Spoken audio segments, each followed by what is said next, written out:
Science में metals चल रहे थे अपने, उस मेटल्स में मैंने आपको चांदी करवा दिया था। उसके तहत हमने कई बातें की थी, कृत्रिम वर्षा के संबंध में, फोटोक्रोमेटिक प्लेट के संबंध में, अमिट शाही के रूप में, AgNO3, silver nitrate, horn silver, ये पढ़ा था हमने। उसके बाद में अब जो हम स्टार्ट करने जा रहे हैं, कौन सा नंबर है? 8वां ना? 8वें नंबर की धातु है ना? ठीक है, लिख दीजिए पारा। इसको मरकरी भी कहते हैं, पारा मरकरी। इसका जो सिंबल होता है Hg, Hg के रूप में इसको जाना जाता है, पारा मरकरी। चलिए, इसकी जो सबसे महत्वपूर्ण बात है, ये किस प्रकार की धातु है? तो लिक्विड मेटल है। इसमें लिखिए, यह एक लिक्विड मेटल है, द्रव धातु, द्रव धातु है, ये लिक्विड मेटल है। ये यहां पर आपको दो बातें और ध्यान रखनी है। ठीक है, लिक्विड मेटल है, एक बार आया भी हुआ है, जैसे एक धातु है गैलियम, नाम सुना होगा आपने, गैलियम। ध्यान रखना, ये गैलियम भी द्रव धातु है, मरकरी के साथ साथ ये भी होती है। एक और क्वेश्चन आपने ध्यान में रखना है, ब्रोमीन। हालांकि आगे भी बात करूंगा जब नॉन मेटल अपने करेंगे। ये लिक्विड नॉन मेटल होता है, ये लिक्विड नॉन मेटल होता है। ये दोनों क्वेश्चन आए हुए हैं, ये भी आया हुआ। ठीक है, तो इसको थोड़ा स्पेशली टिक कर दीजिए आप। गैलियम भी द्रव धातु है और ब्रोमीन द्रव अधातु है, लिक्विड नॉन मेटल है ये। जब हम मरकरी की बात करते हैं तो इसका जो एटॉमिक नंबर है, परमाणु क्रमांक, इसका जो एटॉमिक नंबर है ये है आपका 80 एटॉमिक नंबर है। ध्यान रखें इसके बारे में। इसका जो ओर्स है एस्क, ये होता है सीने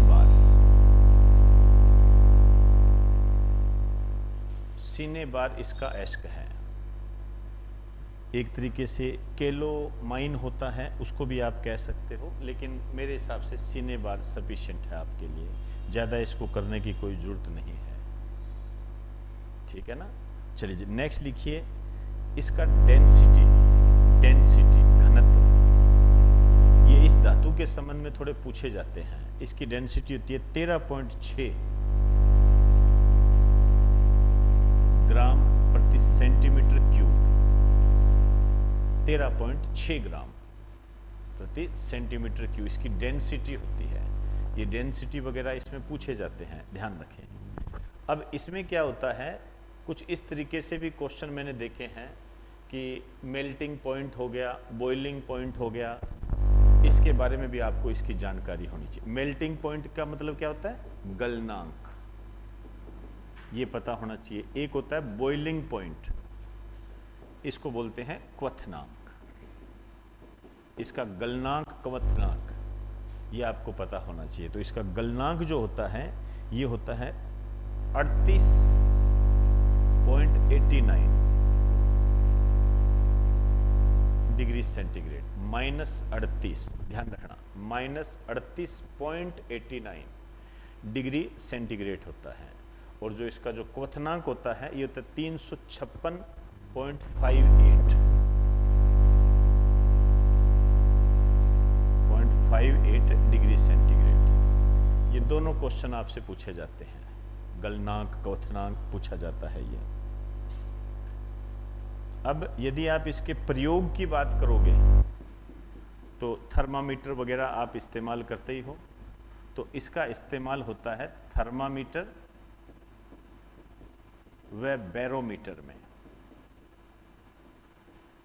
इसमें इसका इस्तेमाल। थर्मामीटर जो होता है ये होता है ताप मापक, बैरोमीटर होता है दाब मापक।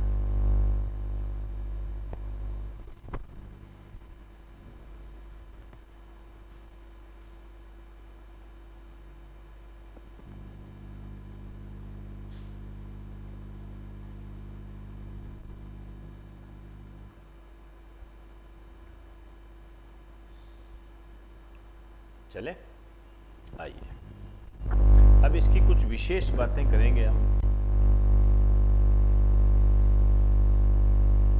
विशेष, सबसे पहले लिखिए अधिकता से रोग। इससे कौन सी डिजीज होती है? आप यदि थोड़े टाइम से भी तैयारी कर रहे हो तो आप समझ जाओगे कि ये कितना महत्वपूर्ण है, लेकिन ये सदाबहार है, इसमें खुश होने वाली कोई बात नहीं है, सबको ही आता है। ये मिनी माटा रोग, ये बहुत बार आता है इसमें, मिनी माटा रोग। हाँ जी, हाँ, अधिकता से। अधिकता, कमी का क्या करोगे? पारा है, पारा जहर होता है। स्वाई ईश्वरी सिंह, पारा पीकर आत्महत्या की। मिनी माटा जो रोग है, एक तो सबसे पहली बात तो ये है कि इसकी जो पहचान हुई थी वो कब हुई थी? 1952 के अंदर हुई थी ये। स्थान मिनी माटा, जापान। तो अब आपको समझ में आ गया होगा कि इसको हम मिनी माटा रोग क्यों कहते हैं।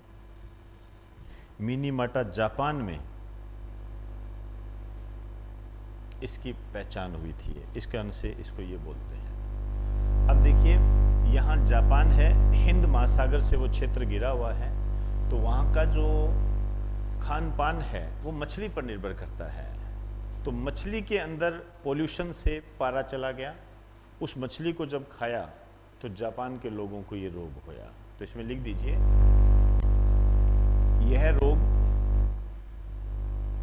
यह रोग मरकरी युक्त मछली को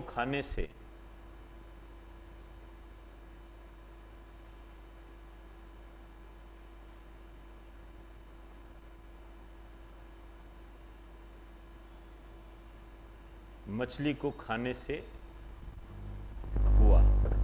यह एक जन्मजात बीमारी है।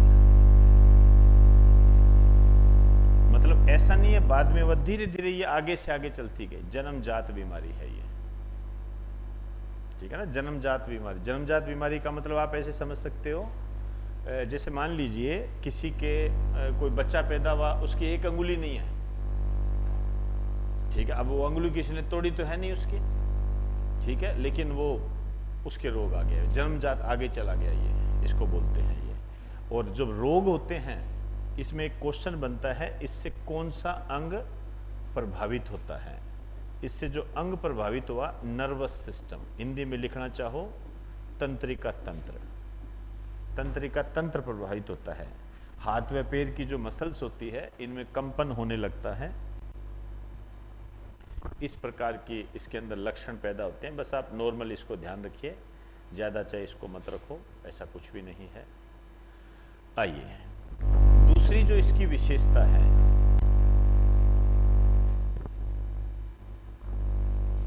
पारा है,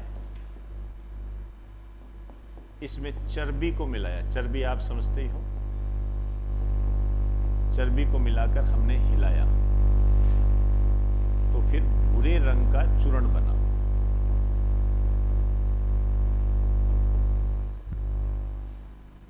भूरे रंग का चूर्ण बनाइए, जोर से हिलाने पर भूरे रंग का चूर्ण बना। यहां पर क्या है, इस स्थिति में पारा क्या खत्म हो जाता है, इसे पारा का मृतकीकरण कहते हैं।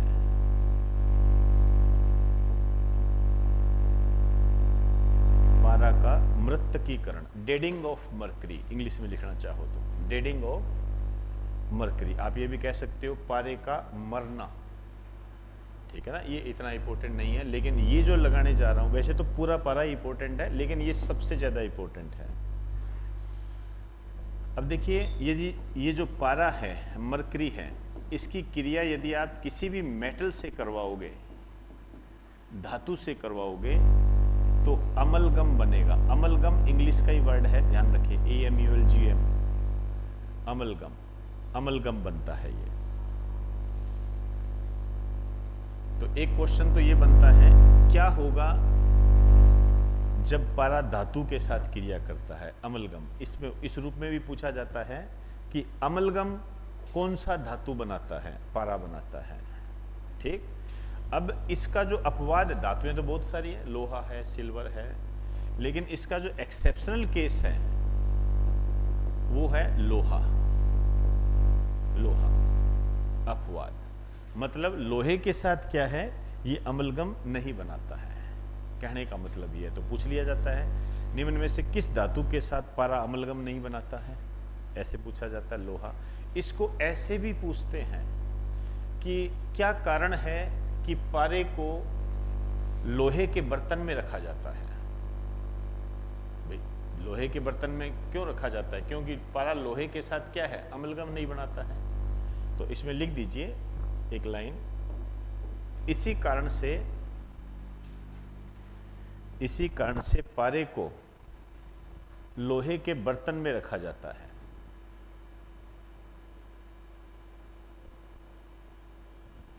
पारे को लोहे के बर्तन में रखा जाता है।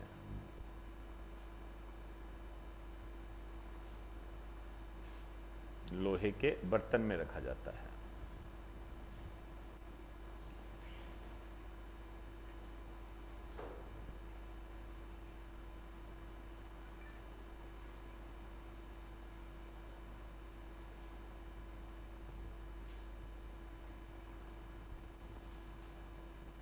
चले, आइए अब आइए, नेक्स्ट जो धातु है हमारे सामने वो है लोहा।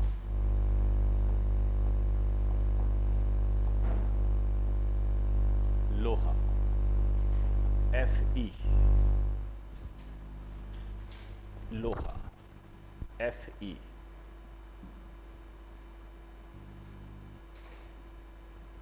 Fe, अब देखिए लोहा, ये बहुत ही महत्वपूर्ण है। जो बच्चे CET का पेपर देकर आए हैं, याद कीजिए, उसमें क्या क्वेश्चन था, एक क्वेश्चन आया था ना CET के पेपर में, हो सकता है आप में से नहीं दे के आए हो कोई, उसमें क्वेश्चन आया था, निम्न में से कौन सा लोहे का एस्क नहीं है, ये आया था। और जितने भी जो आपको मैंने करवाए थे केमिस्ट्री के अंदर, जो सुबह के बैच में कराए हुए, सब पे क्वेश्चन आया था बेकिंग सोडा। ठीक है, यहाँ नहीं हुए, लेकिन बेकिंग सोडा तो आपको भी करवा दिया था मेरे हिसाब से, है ना। मीठा सोडा वगैरह उस पर भी आया था, वो मिलान कराने वाला आया था ना, बेकिंग पाउडर वगैरह, वो सब आए थे। वो आपने पढ़े हैं नहीं पढ़े हैं, वो डिपेंड देखो जी आप पे करता है। लिख दीजिए एटॉमिक नंबर, इसका एटॉमिक नंबर है 26। परमाणु क्रमांक जो है इसका 26 है। अब आइए, इसके जो एस्क है,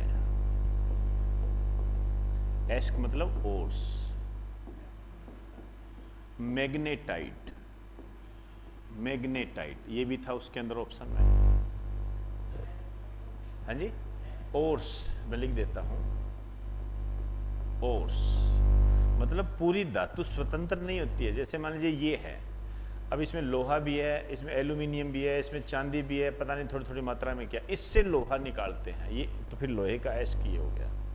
ठीक है ना, जैसे हम कहें सोडियम क्लोराइड, तो सोडियम क्लोराइड सोडियम का एस्क हो गया, इससे हम सोडियम को निकाल सकते हैं, इसका मतलब ये होता है। तो मैग्नेटाइट, मैग्नेटाइट पे भी क्वेश्चन आता है, लिख दीजिए सर्वाधिक लोहा, सबसे ज्यादा लोहा जो है इस एस्क से प्राप्त होता है, ये भी क्वेश्चन आया हुआ है। ब्रेक में लिख दीजिए लगभग 72%, लगभग 72%। दूसरा है हेमेटाइट। हेमेटाइट, हेमेटाइट लिख दीजिए। राजस्थान में सबसे ज्यादा इसी किस्म का लोहा है। हेमेटाइट में लिखो, राजस्थान में सबसे ज्यादा इसी किस्म का लोहा है।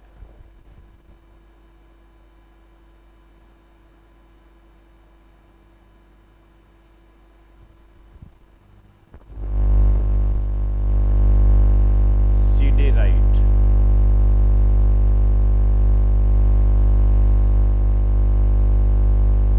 लियोनाइट। अब इस पे क्वेश्चन आया था और इसमें क्या किया था उसने, एक ऑप्शन ऐसे दे दिया था लिग्नाइट। एक लिग्नाइट, क्या लोहे का कौन सा एस्क नहीं है, ऑप्शन में दिया लिग्नाइट। तो लिग्नाइट कोयले का होता है, इसका नहीं होता है। तो मैं चाहूंगा कि आप इसका ना यहाँ लिख दीजिए इसके ऊपर, ताकि आप में एक विश्वास रहे। CET 2024।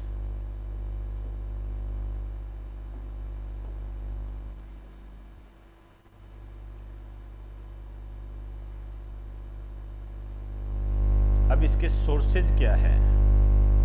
वैसे तो देखिए सोर्सेज बहुत सारे होते हैं। सेब होता है, पालक होता है, बैंगन होता है, ये इसके सोर्सेज हैं। सेब, पालक, बैंगन। रोग, यदि हम इसके रोग की बात करें तो कमी से जो रोग होता है ये होता है आपका एनीमिया। कमी से एनीमिया नामक रोग होता है इसमें, ठीक है। और जो अधिकता से जो रोग होता है वो होता है लोहमयता। इसको कहते हैं साइडेरोसिस। साइडेरोसिस, लोहमयता। एनीमिया में तो देखिए ऑक्सीजन की आपूर्ति नहीं होती है। बायोलॉजी के अंदर हम इसको पढ़ते हैं, ब्लड की कमी से होने वाला, हीमोग्लोबिन की कमी से होने वाला, आरबीसी की कमी से होने वाला, लोहे की कमी से होने वाला एनीमिया। इसमें ऑक्सीजन की आपूर्ति नहीं होती। लोहमयता, अब देखिए 2 मिनट सुन लीजिए। ये रोग जो है ना, इसके बारे में एक बात कही गई है।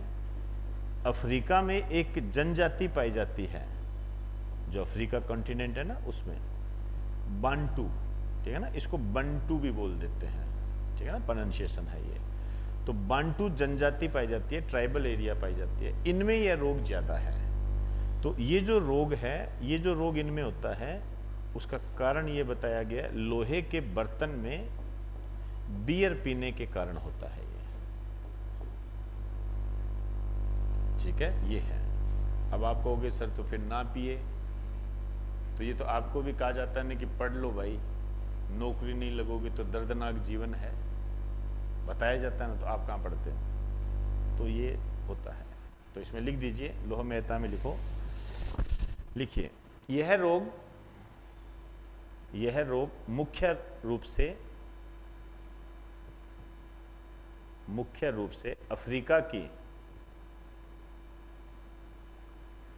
रूप से अफ्रीका की बांटू जनजाति में पाया जाता है।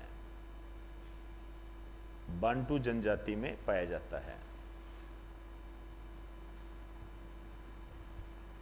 बांटू जनजाति में पाया जाता है। ऐसा उनमें लोहे के बर्तन में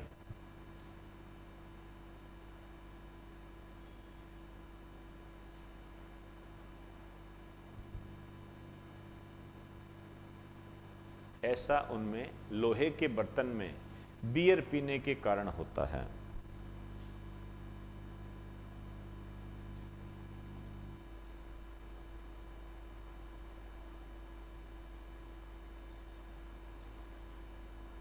लोहे के बर्तन में बियर पीने के कारण होता है। आइए अब देखिए, ये जो लोहा है,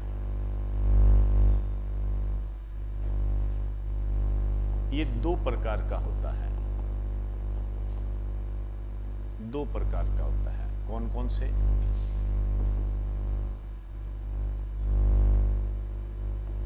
एक का नाम होता है कोस्ट आयरन, कोस्ट आयरन, ठीक है ना। आप इसको कह सकते हो ढलवा लोहा। एक होता है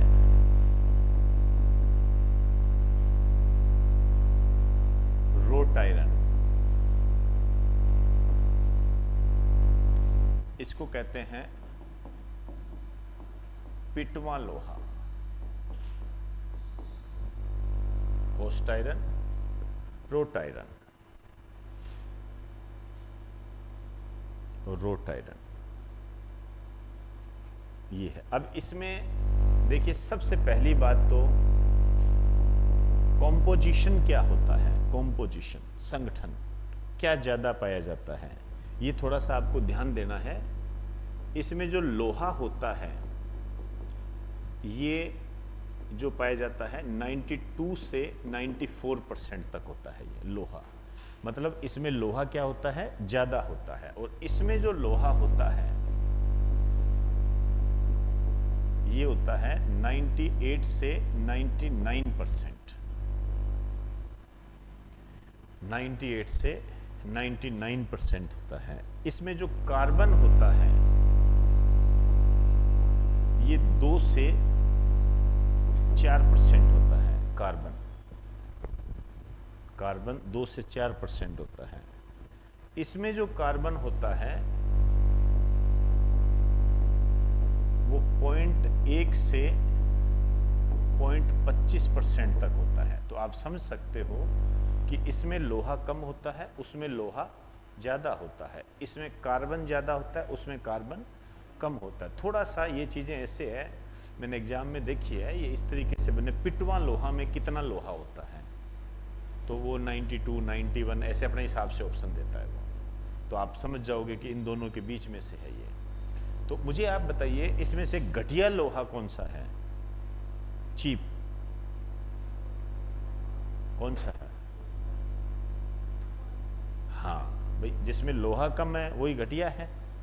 तो इसमें लिख दीजिए यह घटिया किस्म का लोहा है, घटिया, चीप।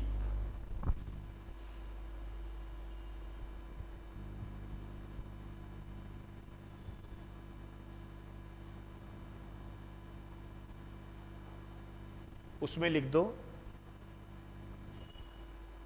यह शुद्ध लोहा है, यह शुद्ध लोहा है, ठीक है। वेल्डिंग, अब घटिया है तो वेल्डिंग नहीं कर सकते इसमें, ठीक है, और उसमें वेल्डिंग कर सकते हैं।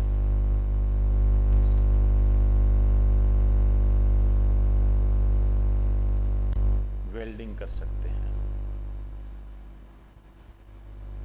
अब इससे घटिया है तो घटिया से हम क्या करेंगे, ये गटर के ढक्कन बना देंगे, पाइप और ढक्कन बनाए जाते हैं। लिख दीजिए इससे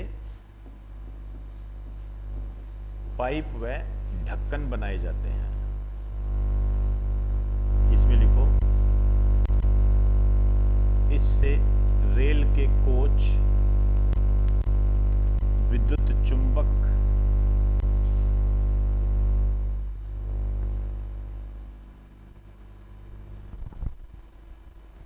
रेल के कोच, विद्युत चुंबक बनाए जाते हैं।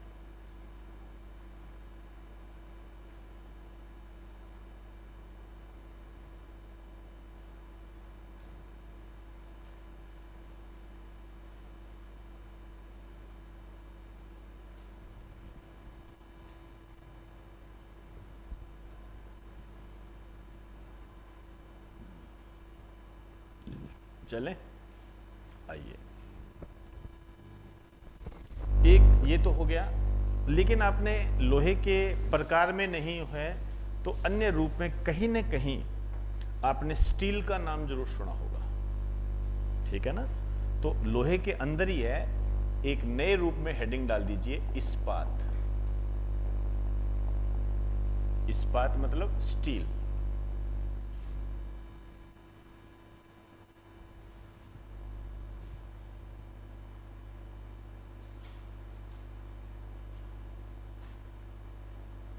चलें, आइए इसमें लिखिए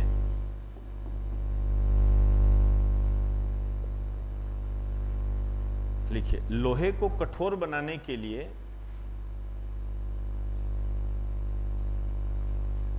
उसमें कार्बन मिलाया जाता है, कार्बन मिलाया जाता है।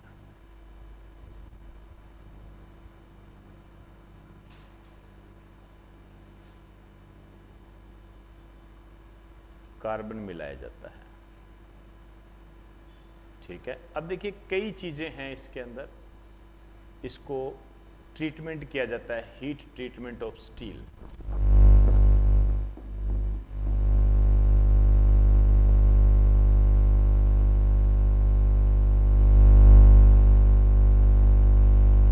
स्टील आप कह सकते हो इस्पात का उष्मीय उपचार।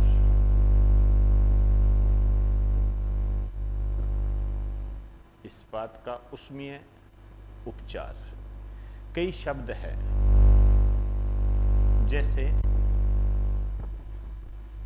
कैसे करते हैं, इसकी 3 विधियां, यदि नाम ही याद रख लोगे तो ये काम चल जाएगा। एक का नाम है एनेलिंग, एनेलिंग। दूसरे का नाम है हार्डनिंग,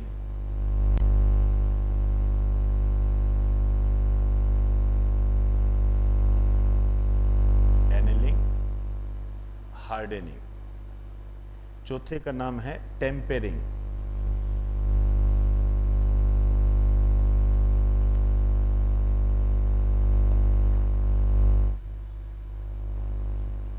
चौथे का नाम है टेम्परिंग।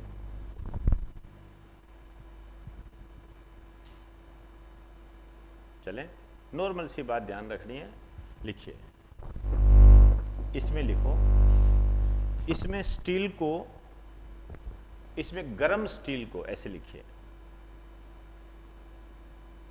इसमें गरम स्टील को, गरम स्टील को धीरे धीरे ठंडा करके, धीरे धीरे ठंडा करके मुलायम स्टील में बदला जाता है।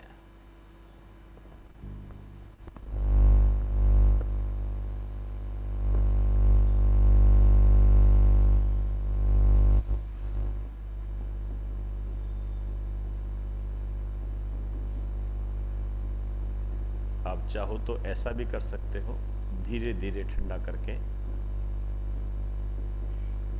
मुलायम स्टील। शॉर्ट में लिखना चाहो तो इसको इस रूप में भी कर सकते हैं। ये क्रिया क्या कहलाती है? एनेलिंग। पूछ लेते हैं एनेलिंग क्या होती है, तो मुलायम स्टील का निर्माण, धीरे धीरे गर्म स्टील को। इसमें क्या होता है, हार्डनिंग में क्या होता है, जो गर्म स्टील होता है इसको क्या करते हैं, अचानक ठंडा करते हैं। एक तो देखिए धीरे धीरे ठंडा किया, एक अचानक ठंडा किया, तो इससे बनता है कठोर व भंगूर स्टील। आप नॉर्मल कठोर स्टील भी लिख सकते हो।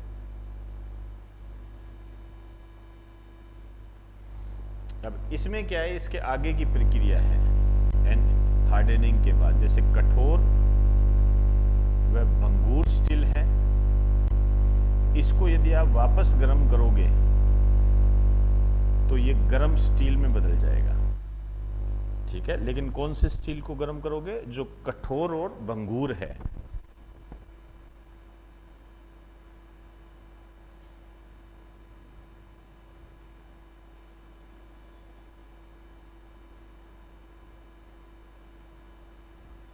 अब इस गर्म स्टील को क्या करते हैं, विभिन्न ताप पर ठंडा करते हैं, अलग अलग टेम्परेचर पर क्या करते हैं, इसको ठंडा करते हैं, तो विभिन्न प्रकार के स्टील प्राप्त होंगे, ऑब्वियसली बात है।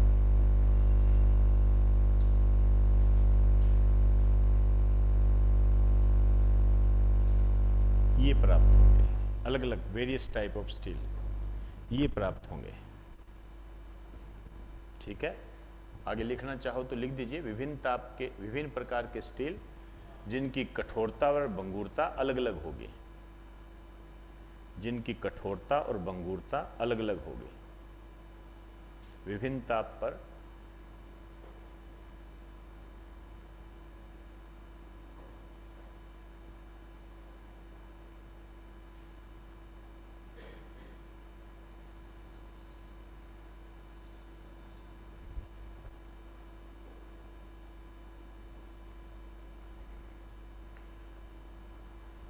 आइए अब आप देखिए, जब अलग अलग ताप पर हम इसको गर्म करेंगे तो अलग अलग प्रकार के स्टील प्राप्त हुए, जिनकी कठोरता अलग थी, जिनकी भंगुरता अलग थी।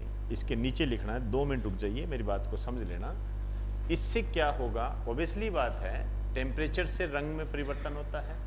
तो इसके बाद में जब ये अलग अलग प्रकार के स्टील प्राप्त होंगे तो ये अलग अलग रंगों के स्टील भी प्राप्त होंगे, इसमें कन्वर्ट हो जाएंगे, अलग अलग रंगों के स्टील। आगे एरो डाल के लिख दीजिए, अलग अलग रंगों के स्टील।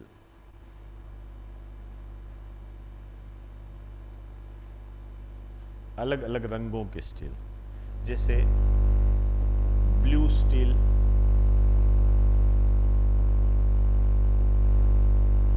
वायलेट स्टील, ऐसे प्राप्त होंगे। ये ब्लू स्टील है, वायलेट स्टील है, ऐसे।